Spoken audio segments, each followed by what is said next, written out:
Part 1. What you're putting in your body is talking back. Sometimes it's not the thoughts that keep us up. Sometimes it's not the stress or the phone or the fear. Sometimes it's something as simple and as overlooked as what we put into our bodies.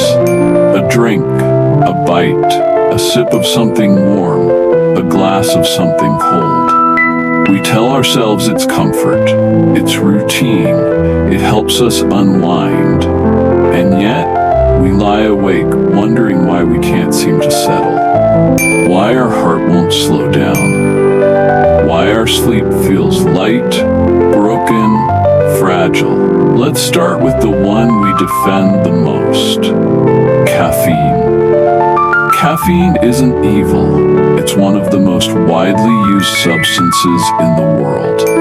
And for good reason. It helps us feel alert, focused, alive. It gives the brain a temporary lift. And when you're dragging through your third meeting of the day or trying to stay awake through traffic, it feels like a gift. But here's what most people don't realize.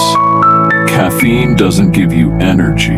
It blocks sleepiness. It gets in the way of a chemical called adenosine. That's the chemical your brain builds up naturally throughout the day. The longer you're awake, the more adenosine you have. And the more adenosine you have, the sleepier you feel. That's your body's way of saying, hey, it's been a long day, let's rest now. But caffeine, it silences that signal. It binds to the same receptors in the brain and says, nope, not tired yet. So even if your body is begging for sleep, your brain can't hear it. And here's the tricky part. Caffeine can stay in your system for hours. Hours. Even if you drink a cup of coffee at 2 p.m., a big chunk of it might still be active at 10. And decaf still has caffeine. Energy drinks, even worse. That afternoon latte you love so much, it might be stealing your night without you even noticing. And it's not just coffee. Caffeine hides in surprising places.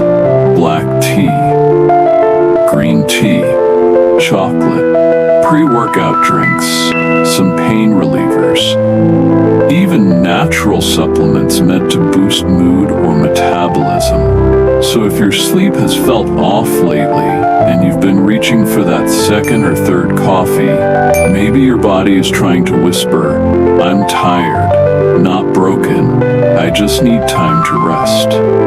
Now let's talk about the one people use to fall asleep, alcohol.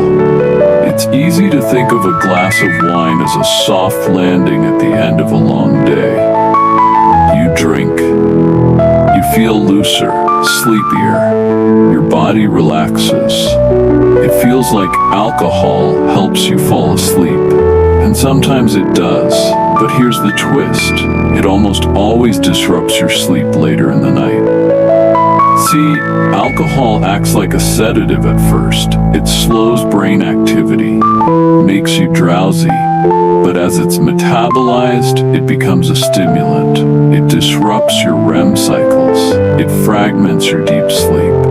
And even if you sleep for 7 or 8 hours, you wake up feeling unrefreshed, groggy, heavy, sometimes anxious, sometimes dehydrated, because the sleep you got, it wasn't the healing kind. It was broken, uneven, thin, and your body remembers. The problem is, most people don't connect the dots. You drink at 9, you sleep at 10, you wake up at 3 a.m. staring at the ceiling, heart racing, thoughts spinning, dry mouth. You think it's anxiety, you think it's stress, but maybe it's just chemistry. Maybe your body was doing its best to process what you gave it, and that process woke you up. And you know what? This isn't about never drinking again, or quitting caffeine cold turkey. It's about awareness. It's about asking gently, is this serving me, or is this costing me more than I thought? truth is, everything we put into our body before bed becomes part of our sleep story. From that late night snack to the spicy dinner, from the third soda to the post-dinner dessert, it all sends messages to our brain, to our gut, to our nervous system. And some of those messages say, we're still digesting, we're still working, we're still alert. And your body, doing what it's told, keeps going, even when your soul is ready to rest. Part 2, the quiet ways we sabotage rest. You know the feeling. It's late, you've had a long day, you just want something small, a little treat, a cookie, a bowl of cereal, a spoonful of ice cream, maybe a handful of chips. It doesn't feel like much, it's not a full meal, just a quiet way to end the night, a reward, a ritual, a way to say, you made it. And sometimes that little snack helps you feel better, calmer, grounded, like something inside you just softened. But have you ever noticed what happens after? Not right away, but a few hours later, or in the middle of the night, that uneasy feeling in your stomach, that shallow sleep, that strange dream that pulls you halfway awake, or that restless turning where you can't quite get comfortable. You think it's the day catching up to you, but sometimes it's just your body doing its best to digest what you gave it, right when it was trying to shut down. See, digestion is work. It's not passive. It takes energy, blood flow, heat, hormonal coordination. When you eat late at night, especially heavy, rich, or sugary foods, you're asking your body to multitask. Heal me, repair me, rest deeply, but also keep processing this food I just gave you. And often that means your sleep gets lighter, your dreams get weirder, your rest gets interrupted. But here's where it gets complicated. Sometimes that nighttime snack isn't really about hunger, it's about comfort. It's about soothing something that didn't get soothed during the day. And there's no shame in that. Life is hard. You've been carrying a lot. Sometimes food feels like the softest thing in reach. But what if, just for a moment, you asked yourself, what am I really craving? Is it sweetness in my mouth? Or softness in my day? Is it fullness in my stomach? Or permission to feel full somewhere deeper? Because maybe the snack isn't the enemy. Maybe it's the messenger, saying, you need something gentle, something kind, something that says, I see how hard this day was, and maybe there's another way to give yourself that. Let's talk about alternatives, not restrictions, just options. What if, instead of ice cream, it was warm almond milk with cinnamon? What if, instead of chips, it was a banana with a little peanut butter, something with tryptophan to gently nudge you towards sleep? What if, instead of that leftover pizza slice, it was a slice of toast with honey, a slow sugar that doesn't spike and crash? None of this is about perfection. It's about peace. Because what you eat before bed, it becomes your body's bedtime story. It's either saying, we're still going, or we're winding down. And the more your choices match your intention, rest, not stimulation, the more your body begins to trust the rhythm again. And what about drinks? Let's talk about those. You probably know caffeine keeps you up. But did you know sugar in drinks, even something as innocent as fruit juice, can do the same? A sweet drink before bed can raise your blood sugar, and when it drops later in the night, your body might jolt awake. You might not know why. But suddenly, you're staring at the ceiling at 2:37 a.m., wide-eyed. It's not a mystery. It's blood sugar crashing. Your body thought there was a problem. So what helps? Water is always safe. Not too much unless you want to be up in the bathroom, but enough to keep your system steady. Herbal teas can be magic. Chamomile, lemon balm, passion flower. They don't knock you out, but they signal calm. They tell your nervous system the fire's out. You can stop scanning. And what about routines? That treat yourself moment at 10 p.m. might be doing something deeper. It might be giving you structure, something that says, this is how I end the day. And that's beautiful, that's important. So what if you kept the structure, but changed the ingredients? Maybe you still light the candle, you still sit in the kitchen, but instead of sugar and stimulation, you bring warmth, weight, stillness.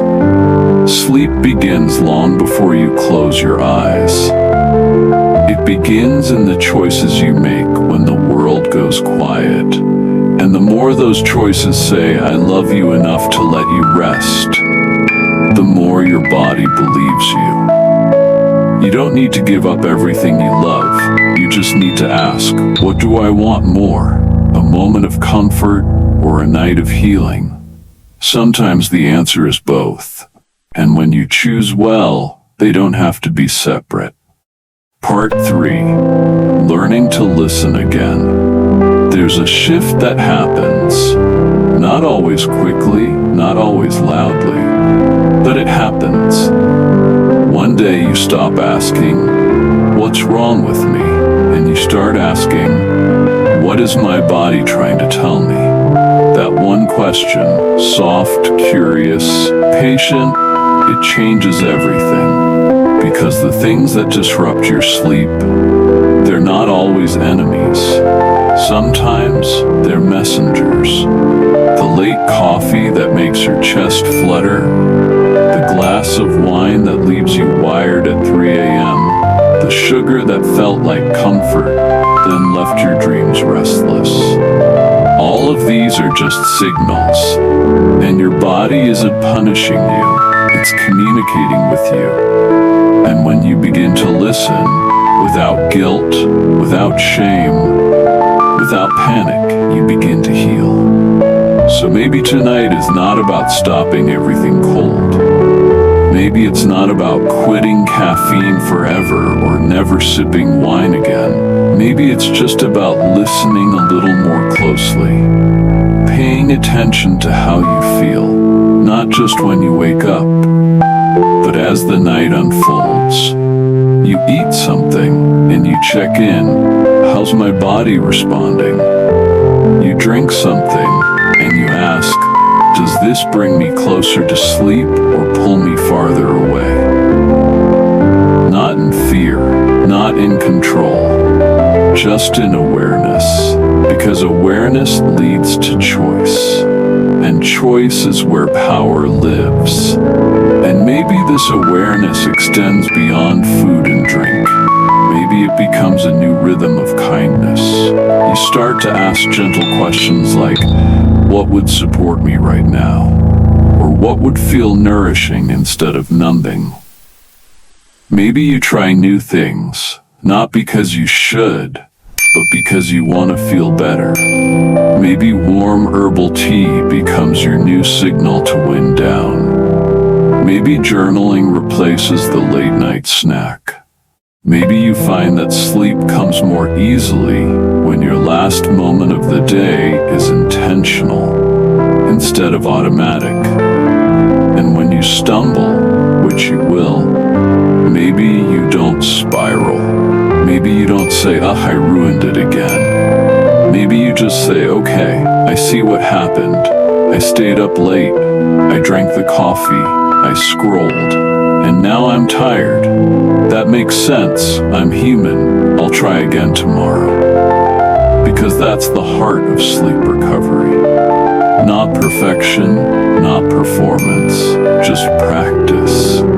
Just choosing softness when you could have chosen self-criticism. Just noticing when you could have numbed. Just saying, I want to feel different. And giving yourself space to try. You don't have to know all the science. You don't have to memorize glycemic indexes or half-lives of caffeine. You just have to be honest with how things affect you. You just have to trust that your body is wise, and that sleep isn't a reward for doing everything right. It's a response to feeling safe, steady, and seen. So tonight, as you move through your evening, move slowly. Move like someone who deserves rest. Eat like someone who wants to feel light, not heavy. Drink like someone who wants to feel calm, not foggy. Choose like someone who is rebuilding trust with their body. Because that's what this is. Not a list of rules. A restoration of trust. Trust that you can hear your body again. Trust that you can respond with care. Trust that sleep is something you deserve, not something you earn by cutting or quitting or forcing, but something that flows back to you when you choose nourishment over noise. And when it comes, when that soft, sleepy pull begins to rise, not forced, not chased, just felt, let it wrap around you. Let it carry you. Let it remind you that you've done enough for today, that you're safe now, that you don't need anything more to be allowed to rest, because you are already enough. You've been listening to Sleepless, a podcast by The Daily Health Shift. If this episode helped you hear your body a little more clearly, I hope you'll follow the show, share it with someone learning to listen to, and keep coming back night after night for more quiet, gentle truth. Until next time, breathe deep, choose soft, and rest like it matters, because it does, and so do you.